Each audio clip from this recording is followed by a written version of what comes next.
আসসালামু আলাইকুম ওয়া রাহমাতুল্লাহি ওয়া বারাকাতুহু। দেশ ও দেশের বাইরে থেকে এই মুহূর্তে যারা একটা ভিডিও দেখতেছেন প্রত্যেককে জানাই সালাম ও শুভেচ্ছা। আশা করি ভালো আছেন, আমিও আপনাদের দোয়ায় ভালো আছি। ভিডিওটা দেখবেন, লাইক কমেন্ট শেয়ার করবেন। তো আপনাদের লাইক কমেন্ট শেয়ার করলে আমি উৎসাহ পাবো, আমি আনন্দ পাবো, আরও ভিডিও বানাইতে পারবো।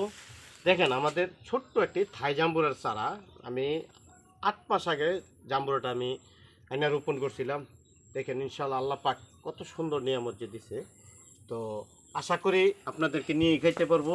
তো প্রত্যেকের বাড়িতে এমন একটি দুটি জাম্বুরার চারা লাগাবেন।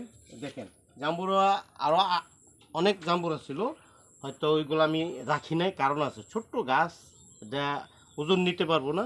তো এই জন্য হয়তো সামনে বড় পরিসরে যখন গাছটা পরিপক্ক হবে, তো ইনশাল্লাহ সামনে আরও বেশি রাখার চেষ্টা করব। তো এই বলে বিদায় নিলাম। আমি মোহাম্মদ জাকির হোসেন। আসসালামু আলাইকুম আ রহমতুল্লাহি ওয়া বারাকাতুহু।